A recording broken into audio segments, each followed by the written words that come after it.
Good evening. I'm Scott Binsack, founder of MFA. Thank you for joining me. Tonight, countdown to disaster. Next month, Donald J. Trump, with hand on Bible, will be sworn as the 45th President of the United States. Or will he? The recent talk about recounting votes and faithless electors suggests this highly contentious power struggle is far from over. In fact, it may just be the beginning. Anybody who believes that Hillary Rodham Clinton has been sent to the political graveyard by a Manhattan real estate developer has forgotten the cruel surprise of recent history. Remember the Greek referendum? Brexit, anyone? Democratic due process has devolved into something like the Hunger Games. For the rich, a sensationalized, televised spectacle to entertain the elite every 4 years, while keeping the people believing they can effect real change, when in fact, it's real smoke and mirrors. Although it may seem implausible to some, Donald J. Trump may be denied the presidency due to a democratic system that has been corrupted to the bone by excessive wealth, power, and collusion at the highest levels, of which we've been discussing for weeks. After a year of a nightmare election procedure.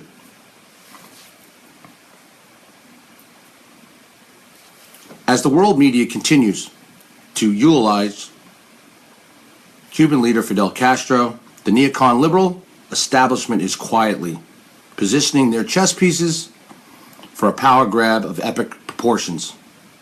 As far as I can tell, there are 3 stages of this silent coup presently being carried out on behalf of Hillary Clinton. And yes, I said coup. And this is very serious. People have been battling back and forth about this electoral process and this voter recount. Clinton's alleged victory in the popular vote count, which continued for 3 weeks after November 9th. And now keep in mind that most of the vote monitors had already gone home as these votes were being quietly tallied.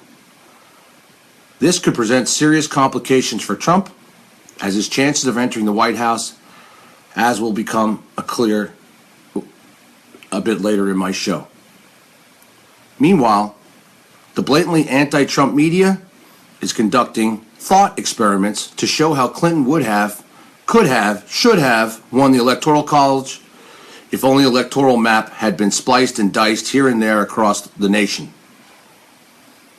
The implicit media message behind all of this tomfoolery is the best words I can come up with, of course, is that Wall Street approved Clinton deserves her coronation because, well, that is what the elite want. That's what the New World Order wants. Globalization, power, democratic procedure be damned. This ongoing campaign on behalf of Clinton is much more than just sour grapes or BS.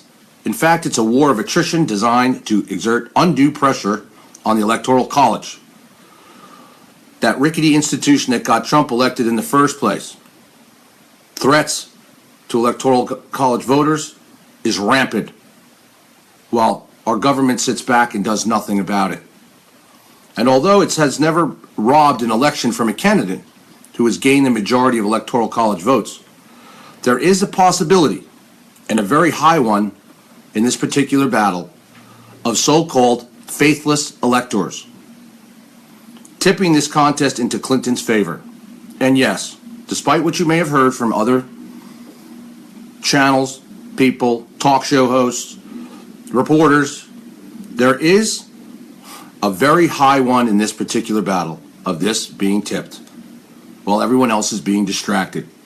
As I said earlier in the video today about a recount in Philadelphia, which is a Democratic stronghold, why in the world would you want to recount in a stronghold that Hillary Clinton won and Jill Stein came in 1%? Ask yourself this question. Ask yourself this question, why they want recounts in all these states, Wisconsin, Michigan. Wisconsin's not going to be done with its count, as it looks in time, for the Electoral College voting process.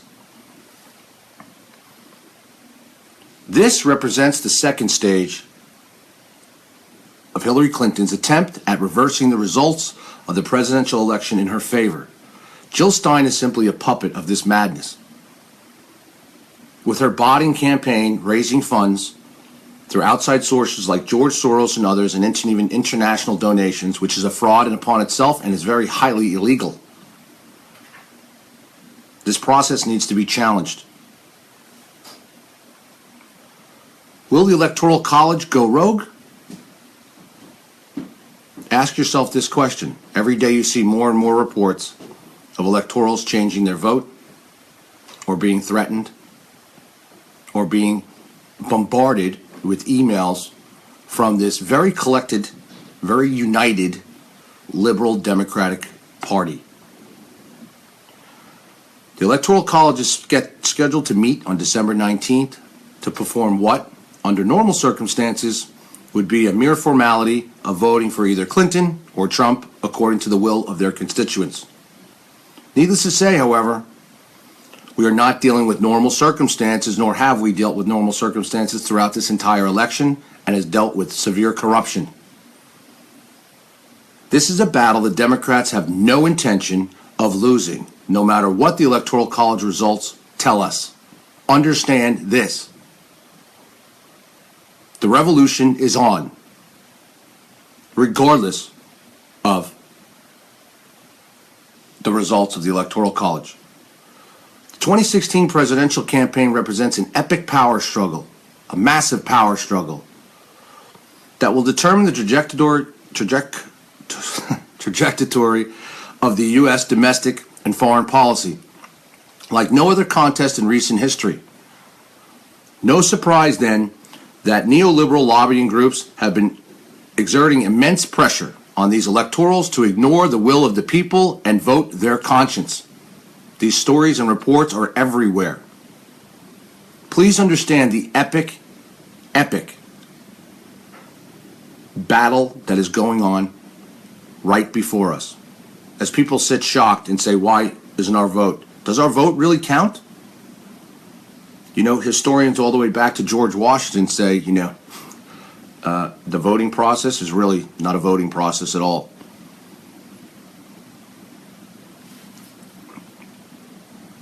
People, you'd be very wrong to think that this cannot work, this plan of Hillary Rodham Clinton and the elite. Very wrong. If 37 Republican electors essentially break the law and vote against Trump, which several have already come forward that they are going to break the law because it's simply just a fine therefrom, it will block him from winning the presidency. The Democrats' team of lawyers and political consultants are now working around the clock to make this happen. Around the clock. They're doing everything in their power to make that happen. This count and recount is simply a major distraction to buy them time to get to the Electoral College voters, as well as the possibility in the state of Pennsylvania, maybe possible through Philadelphia and others, to switch around some votes for rigging.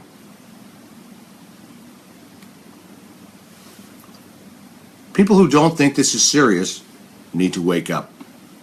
I've been stating it for weeks, and since the election night, this was too easy. This was way too easy. Obama, too easy in welcoming Donald Trump to the White House and refused to take a picture with him. Hillary Clinton conceding, wishing Donald Trump the best. Wearing purple as her husband stood there, the rapist, in purple as well. Understand this, America. The world is at battle right now. We are at war with the elite. Donald Trump coming in is completely against globalization. They have, for years, decades, been setting up the establishment of globalization. That's why Brexit, although they may have voted and have won, they've won the war, but they haven't won the battle. Or vice versa. They have won the battle, but they haven't won the war in Brexit because they continually put off the main results of what Brexit really is about. They're stalling. Globalization is something they will not give up. Period. The new world order of the elite, no conspiracy, will not give it up.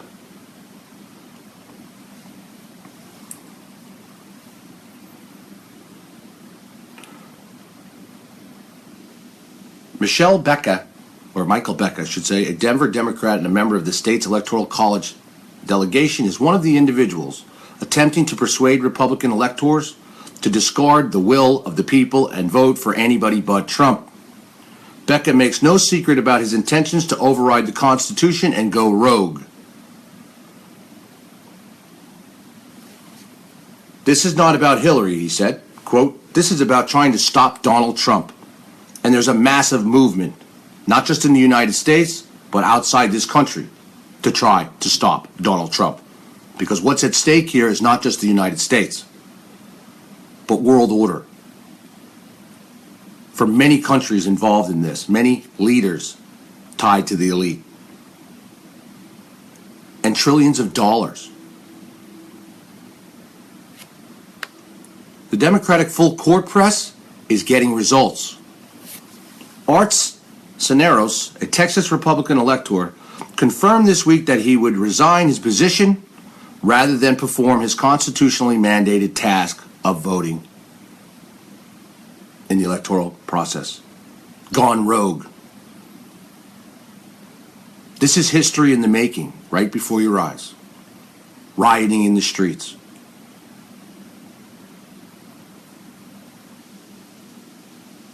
Protests, burning flags,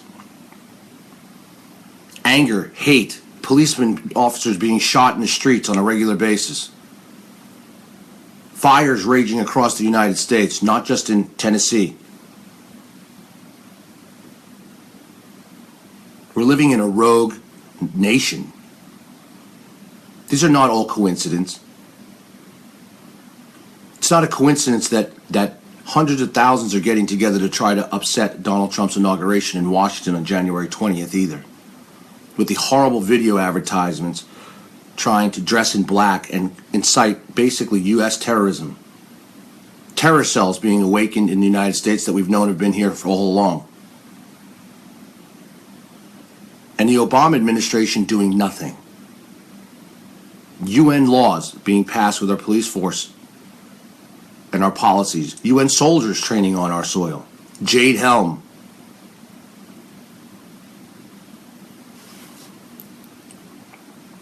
Before I continue, let's put this in perspective and perform our own thought experiment, which is what they're doing. So let's do it ourselves. And consider what would happen if Hillary Clinton somehow gets the nod for the presidency instead of Donald Trump. If the country is not completely overwhelmed by coast-to-coast riots and protests, i.e. civil war, and there is somehow a peaceful transition of power, then Clinton can expect to face 4 years of the most hostile, uncooperative Republican Congress in American history. Although given the number of neocons who openly support Clinton and her wickish tendencies, evil tendencies, there could be points of agreement. In best case scenario, there would be, aside from carrying out the necessary task of maintaining law and order at home while continuing on a war footing abroad, which is running rampant as we send thousands and thousands of troops to Europe for the first time since the Cold War. A 4-year-long government shutdown is basically what you would have, and controlled by the elite. America would get its first real taste of what martial law feels like. That's what's at stake here. High insurance premiums, lack of insurance premiums, open borders, trade deficits beyond belief, inflation beyond belief. The American conservative painted the following picture as to what would happen if Trump's Electoral College victory were rescinded. Constitutional government would have broken down and we would be facing something like a Latin America presidential dictatorship for several years. Washington's political debate would be reduced to something like a Hobbesian war of all against all, outright civil war. Is that something we really need? Apparently it is for some people, if not least of all Green Party presidential candidate Jill Stein. And this brings me to the final stage of the possible Clinton coup. Civil war, anyone? Disruption of our entire system as we know it today, and as what's been happening right before our eyes over this past year in this presidential campaign. As WikiLeaks dropped and dropped and dropped, proved more evidence of corruption and fraud and lies. Their own people have even, Bernie Sanders has even been stolen his right to be a presidential candidate by cheating. He still stays on the same side. Is that not telling you something? Is it not telling you something that questions have even been fed by the main media to what had used to be good presidential debates without cheating? Our democracy as a whole has been being gutted right before your face as everybody daily is arguing about who won the popular vote, who's getting a recount, who's doing this, who's doing that, as we are moving soldiers and military all across the country, as riots are rampanting in the streets, as there's a major movement growing every day against Donald Trump, and even across the globe.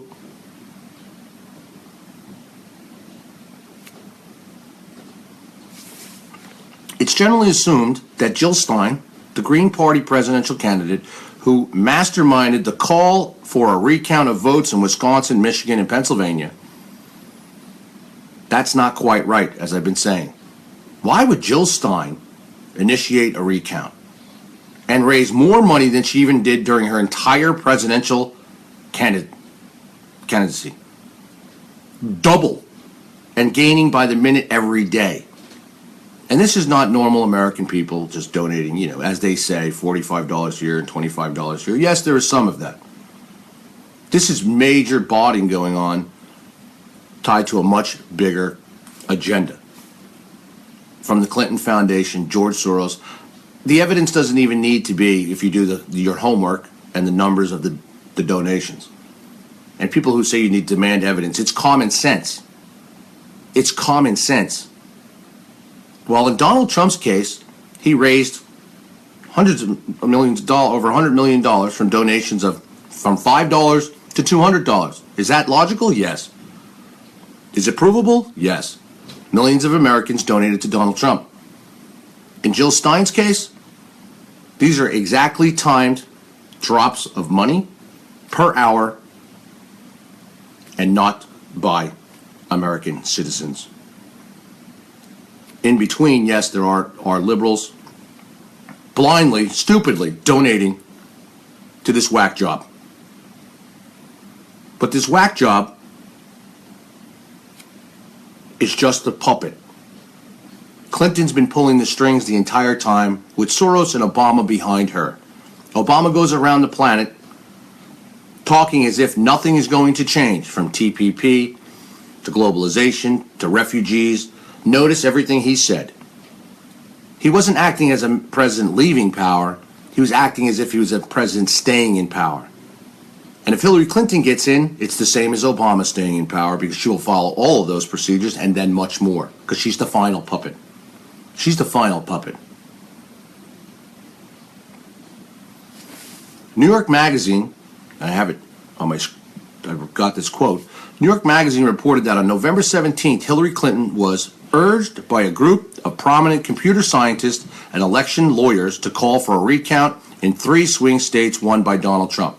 The group is so far not speaking on the record about their findings and is focused on lobbying the Clinton team in private.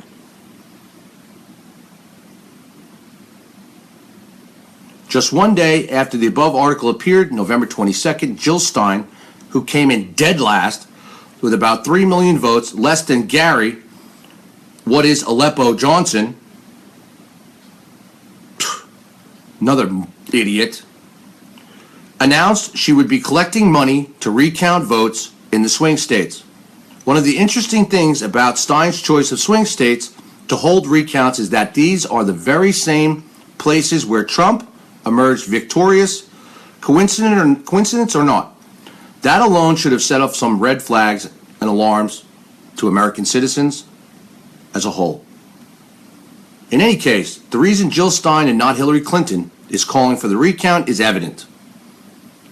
Throughout the campaign, the media hounded Trump with a single annoying question, never asked of the future loser. Would he accept the results of the election in the event he lost? When Trump said he would take a wait-and-see approach, Clinton assumed a holier-than-holier-thou position against Donald Trump, if you remember. Smashed him day in and day out, as did the corrupt media, from the New York Times to CNN to MSNBC, and so on and so on. The Washington Post smashed him constantly on that comment, that quote comment alone, saying that is, horrible against our Constitution and our democracy to challenge results. Now, make no mistake, Clinton solemnly told supporters herself, quote, "By doing that, he is threatening our democracy. The peaceful transition of power is one of the things that sets us apart as Americans. It is how we hold our country together, no matter who is in charge," quote. So now that the tables are turned, Stein is in the kitchen doing the dirty work, the puppet. And the media suddenly can't get enough of this woman who haunted the 2016 election campaign like a rare phantom sighting. She was nowhere. Stein was really nowhere. She was like a tree planted in her Green Party. Just there. Nothing. Now Stein is everywhere. Media, everywhere. Internet, everywhere. Here's how the corrupt media tallied her sudden stardom. When Jill Stein was the Green Party's candidate for U.S. president, the network only gave her 36 seconds of coverage. However, as soon as she launched a campaign to contest the presidential election and demand a recount of ballots, in several key states, the evening news shows on ABC, CBS, and NBC managed to find 7 minutes and 26 seconds of coverage for her in just 4 days. That's more than 12 times as much coverage as in the entire campaign alone for Jill Stein. And people want to still question if we have a corrupt media, and you still go back and watch these stations and support these people? This is a revolution going on, and it's been going on. And I believe many became complacent the night that Donald Trump won. And it shows. They said, and I've seen the messages to myself, I've seen the quotes on the internet, all over Twitter, "I voted, I'm done. I'm voted, I'm done. I don't need to do anything else. I voted, I'm done. I'm voted, I'm done. I voted, I'm done." If you think that's what this is about casting your vote and you're done, then I'm sad to say that doesn't make you quite the American citizen and patriot of this country. Because there's much more to our entire democracy, the protection of our republic, than just voting. It's action by the people. And you're seeing the action very well organized on the opposite side. And I see lots of people complaining on this side and not doing. And that's why they are winning. And right before your eyes, this coup d'etat is taking place. And shame on you, after a year of all of this, false media stories, everything that you stood up for Donald Trump, against all the false rape and sexual allegations, against all this fraud and con man comments, and trying to rip this man apart.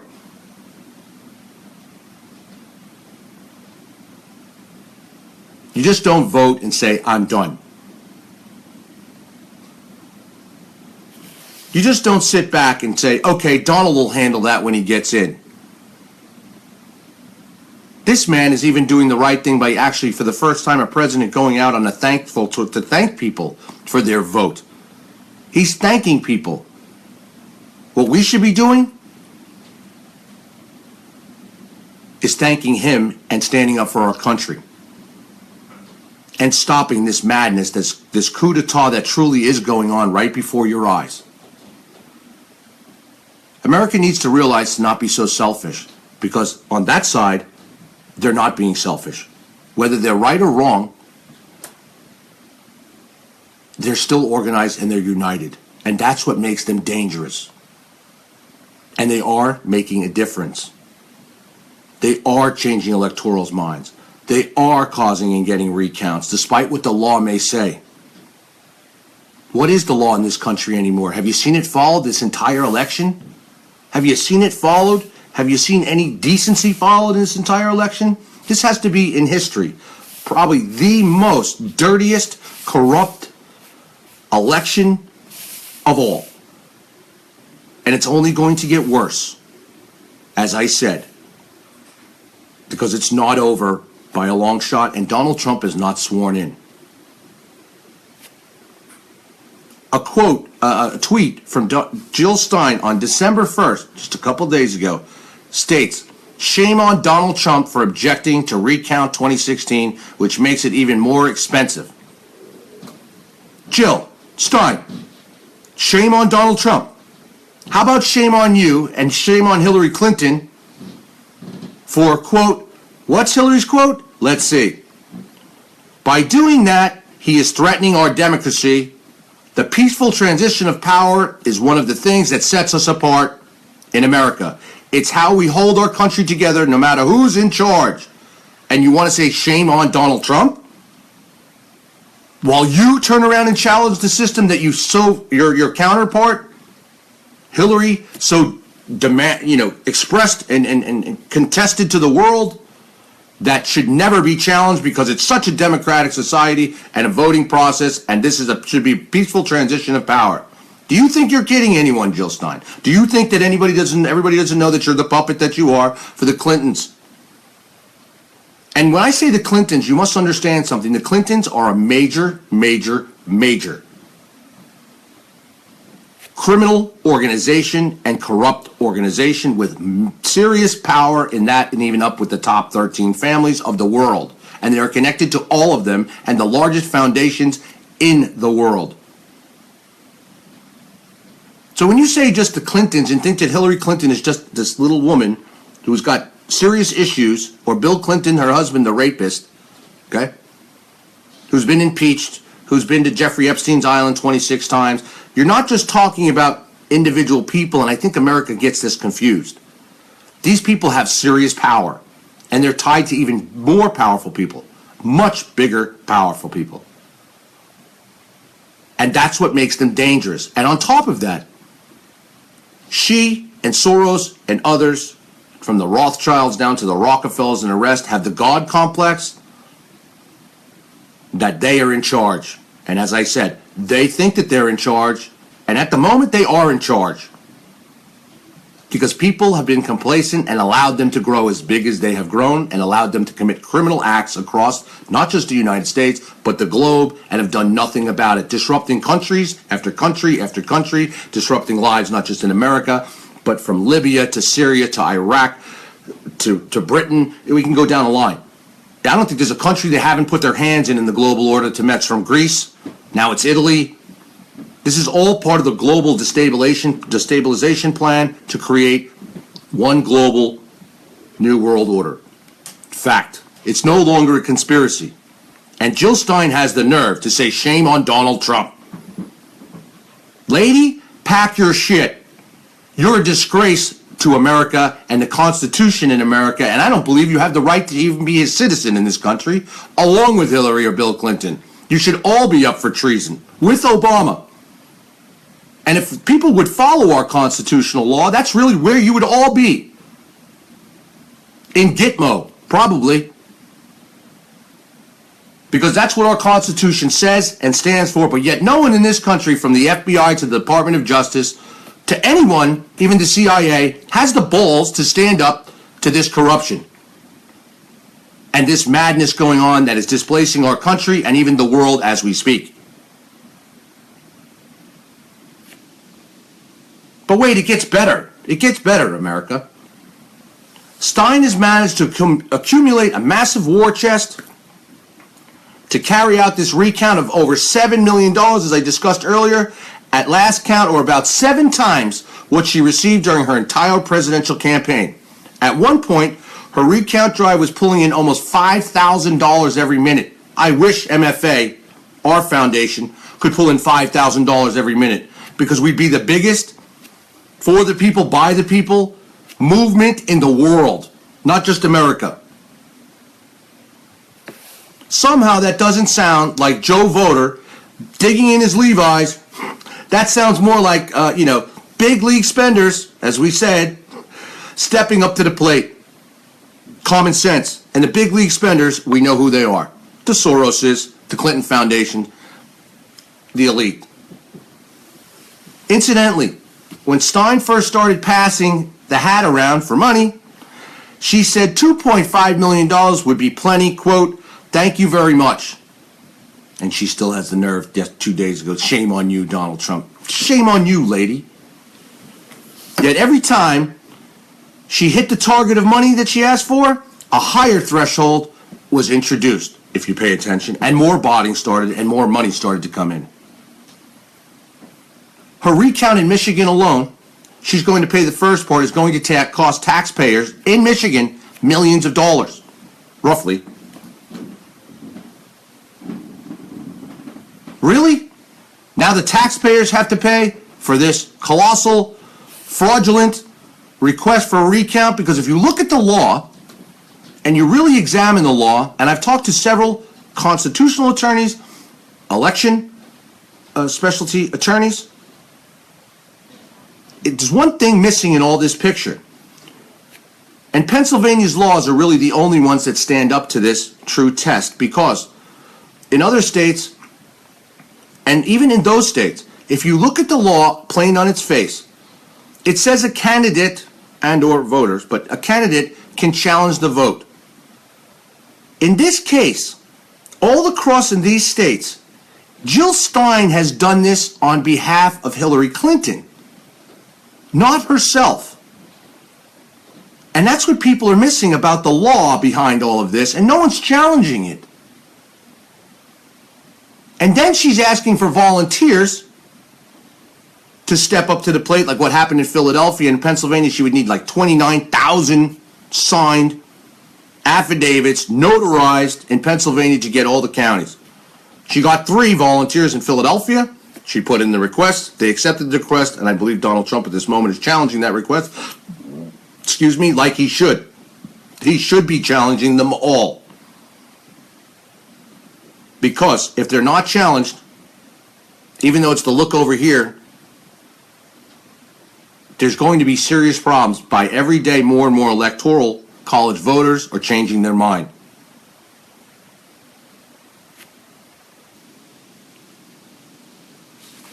If Stein's recount campaign really was about collecting money while giving the Green Party so much needed attention, or is it Stein just saying to shed some light on the dry, not rot gnawing away at the foundation of U.S. democracy, as she claims? Oh, this is for democratic processes to check our voting system. Yet, why would Donald Trump challenge our system? It's perfect. Lady, you're the biggest hypocrites and liars that people, and American people just sit back and take this shit on a majority. And that's the problem in America. While other countries stand up and say enough, and they do it peacefully, by the way, South Korea is a real close recent example of the same. When close to 1 million people silently protested in the street, actually with candles in hand, going after their president because they've had enough. And guess where that president's going? She's packing her shit. And not one stitch of violence, not one stitch of anything. But one thing that they have in South Korea that Americans don't have is they got unity and they stood up all together to stop this madness without any civil war, without any martial law, without anything, because unified people cannot be stopped if they stay civilly and united together.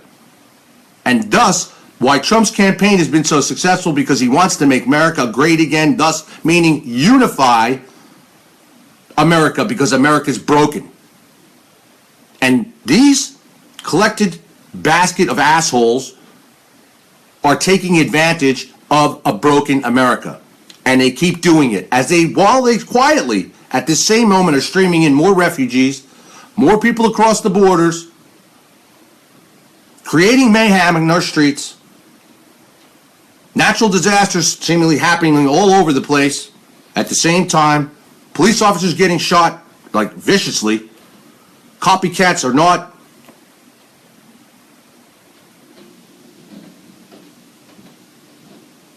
This is a serious, serious problem. And if you think it's not, you have a problem. And they're counting on you thinking that it's not a problem. They're counting on you not doing anything about it. They're counting on you to sit quietly by and just run your mouth and do nothing else. That's what they want. That's the socialistic, Marxist type society that they have created here already. Follow along like little robots. Do what we tell you to do. Let us throw some terrorist acts into the picture to make you more afraid. Stay in your house. Don't do anything. Go to your job. Come home. Pay some more bills. Get another job to pay some more of those bills. And go in this vicious cycle every day while we continue our main agenda.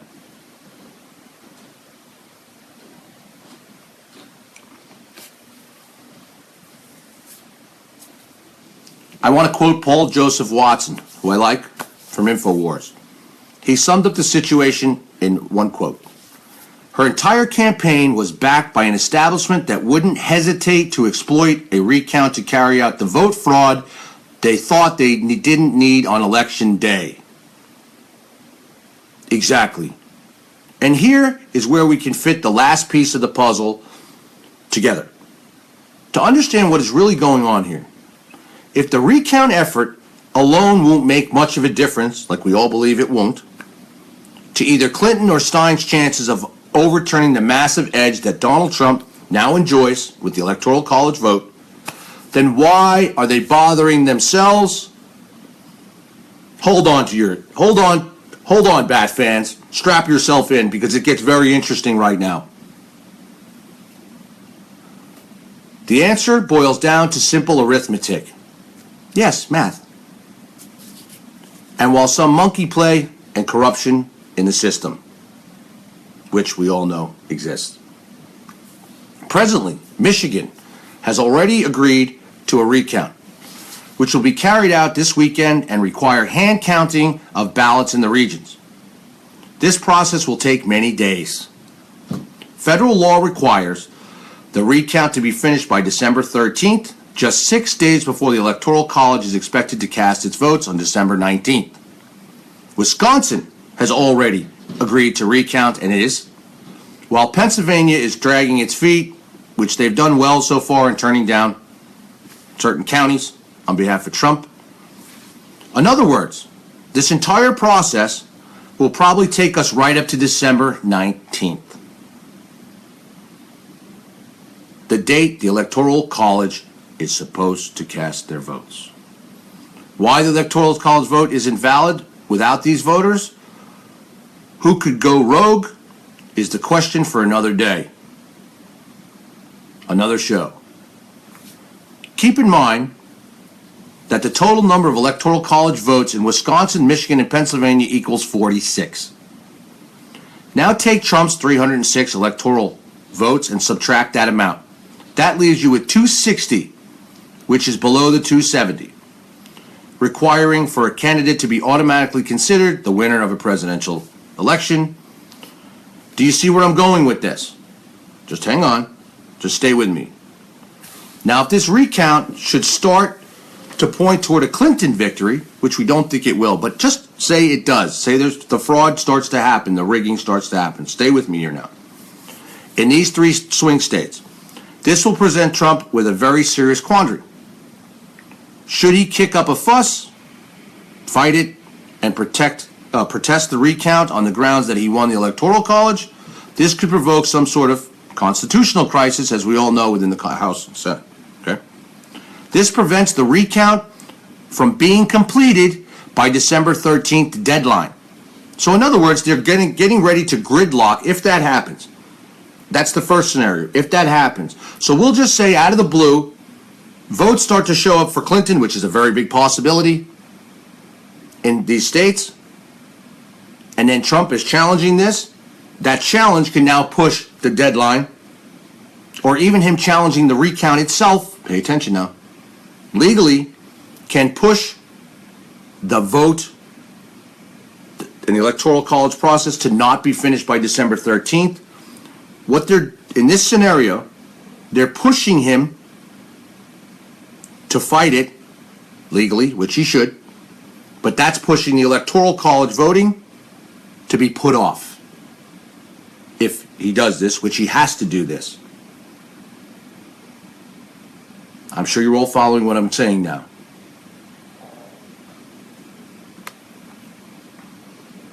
Now, if the matter remains legally unsettled by December 19th, this could, technically speaking, give the electoral colleges faithless electors yet more reason for not aligning themselves with their constituents. In other words, it's giving them a disgraced thing, like, whoa, we can't vote, we can't do this, we can't follow through with this.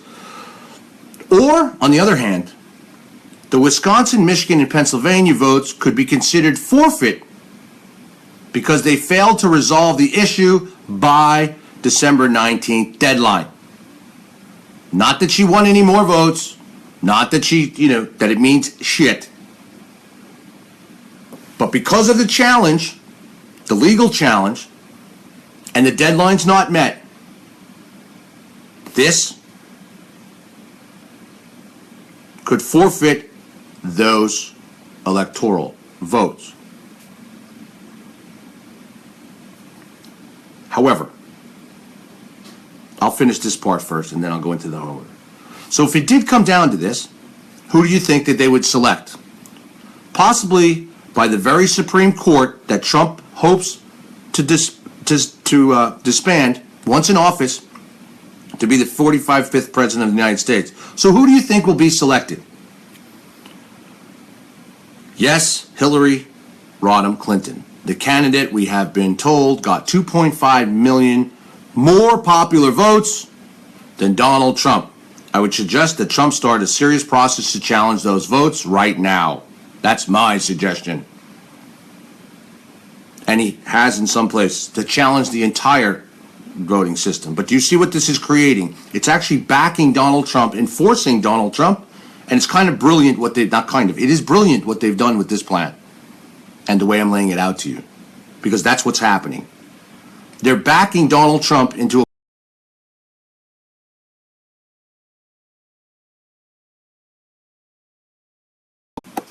because if it comes down to it, and this is just the one scenario,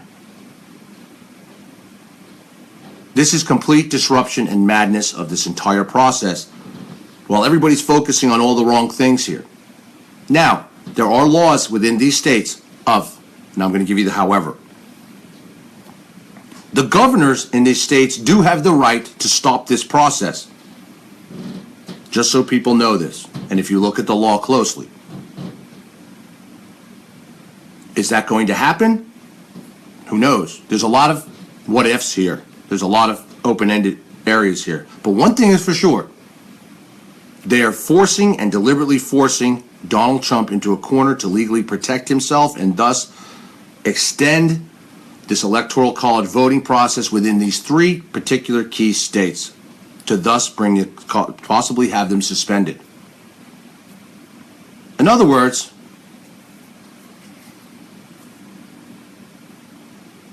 for those of you who still doubt this possibility that I'm saying to you, please consider the two latest failed grassroots movements of our times, Brexit and the Greek referendum. Although Brexit won the vote, it's still a failure when it came down to what its process is and what it's changing because they have stopped it. In other words, even though the people voted, Brexit has gone nowhere. It's gone nowhere. And the Greek referendum, we know where that is. Two examples of democracy in action that the political elite has de facto canceled or put on hold indefinitely. In other words, they just keep the process going and there's never a final resolution. Get where I'm going? And those are two examples for all of you who think this cannot take place. They are happening as we speak.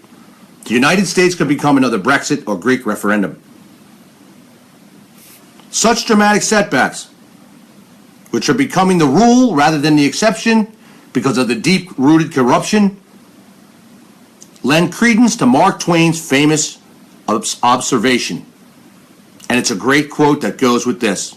And I'm going to be putting it on a meme after this. If voting made any difference, they wouldn't let us do it. If voting made any difference, they wouldn't let us do it.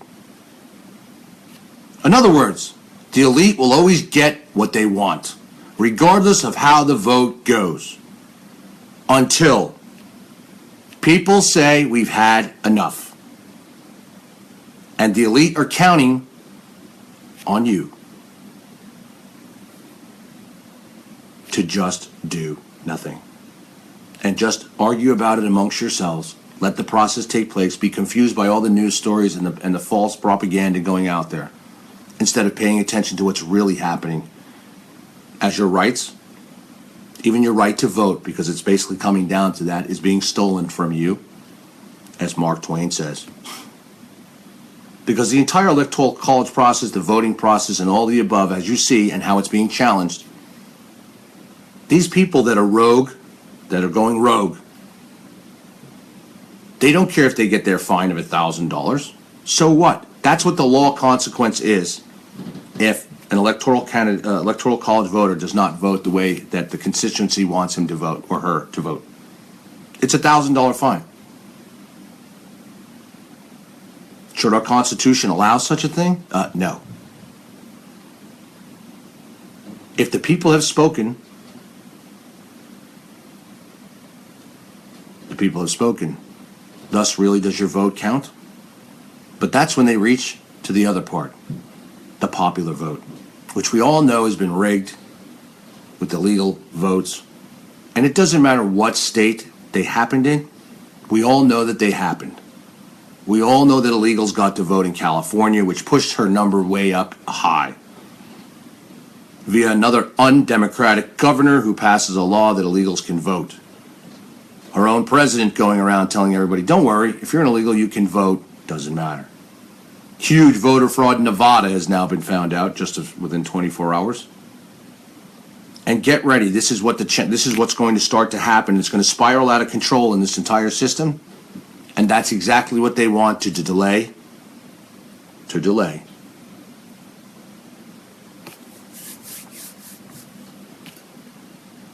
Or forfeit, I should say, the electoral college votes in certain states. While Donald Trump would be legally battling this and push it even indefinitely further. And if it comes down to the current Supreme Court, because that's where it could eventually head up, even after Congress and all, everybody, just so you know. This can go on like Brexit and Greece indefinitely, and Donald Trump will never put his hand on that Bible until it's resolved. And that's a fact.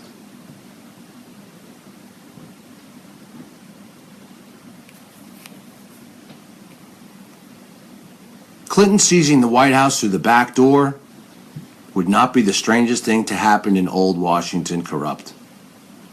Just ask George W. Bush how he got elected president in 2000 by the Supreme Court and not the people of the United States. Good night, and God bless.